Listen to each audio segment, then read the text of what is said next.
Today I'm going to show you how I got this snare sound.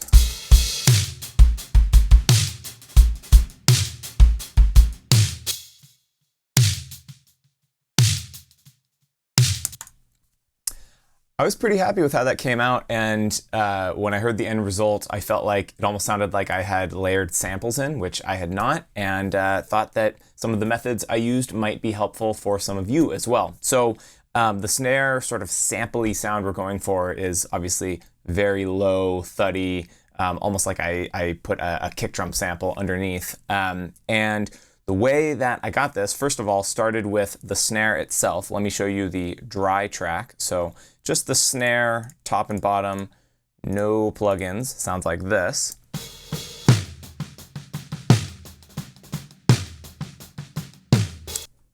Still kind of sounds cool, but not nearly what it ends up being. And what I've done is taken a Dialtune snare. This was for a video that I did for Dialtune. You can do this with any snare tuned very, very low, but the Dialtune snare does tend to just take these really, really low tunings quite easily. So this is just up to the point where the top head is completely slack. It's like take the head slack and then bring it up just a tiny, tiny bit, and that's basically where this is. Let me show it to you again.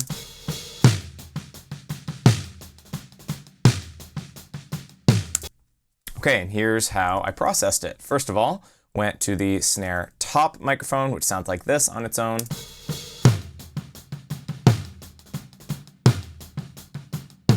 I've got some EQ doing this.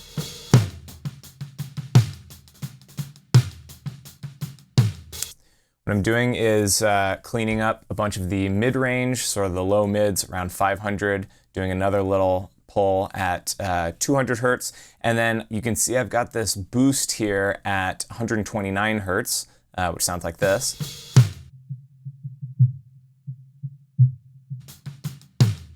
And I would not do this most of the time when I'm mixing snares, but for specifically what I was going for this video, and the fact that this isn't in a mix, this was just a recording of drums themselves. There's no other music around to get in the way. I felt like I could just use sort of that low end push here. So again, before and after.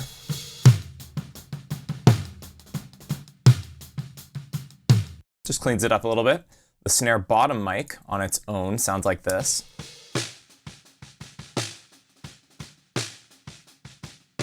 And I'm just taking away a ton of low end. I just want a little bit of that high end sizzle. So together, those sound like this.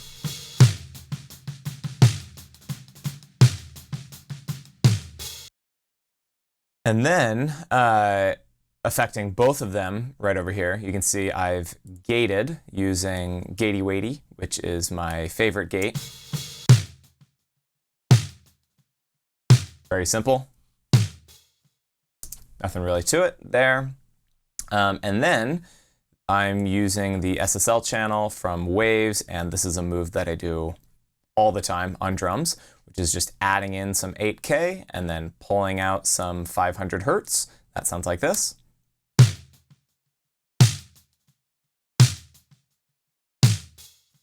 Makes it brighter, and then again, just sucks out some of that kind of, I don't know, muddy, mid-rangey stuff, or boxy sounding, if you will. Okay, next up, I also love this plugin. This is the Waves J37 tape emulation, and I am mostly using the saturation here. Sounds like this.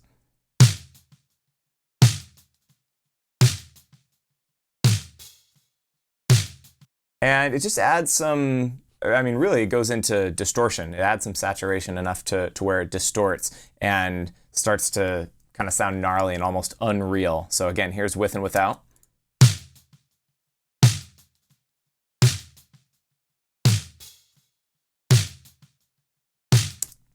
Okay, after that, we continue to hit it hard with an 1176 style compression. This is the CLA 76. A lot of wave stuff in this one.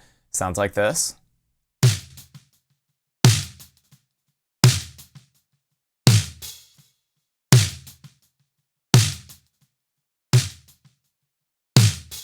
Now I'm getting some level out of it, so it definitely sounds a little bit better just because it's louder, but it's also I feel like giving it a little more impact and punch, and having the kind of slower attack and the fast release just, I don't know, does something that I want it to do. Anyways, and then finally, the last step of the process here, this is something I do very sparingly on drums. This is the CLA Drums plugin, again from Waves, and let me just show you what it's doing.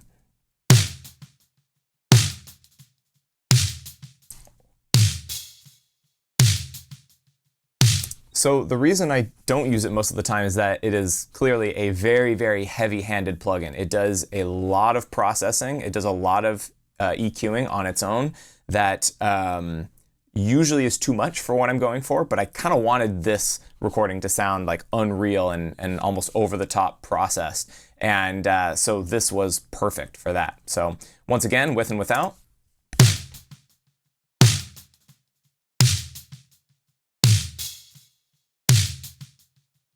You can see I've added just a tiny bit of reverb, which again, I rarely do. And then added a bunch of sub bass there, because that's just kind of what I wanted this snare to sound like. So once again, I'll disengage all of the plugins, and then I'll start to add them in bit by bit. And yeah, that's your before and after. Okay, here we go.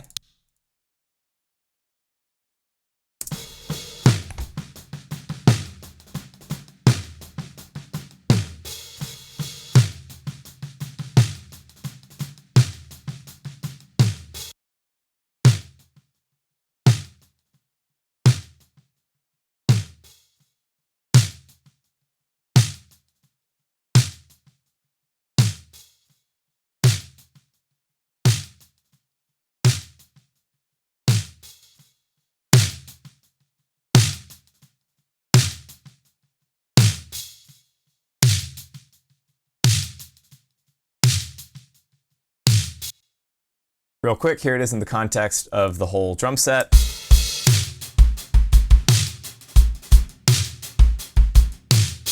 Yeah, anyways, I thought that was cool. I thought some of you might enjoy that, and that it might be helpful to some of you trying to get a similar sound. Hopefully that didn't run too long. Let me know if you have any questions. I'd be happy to answer any questions you have in the comments. Thank you for watching, and I will see you next time.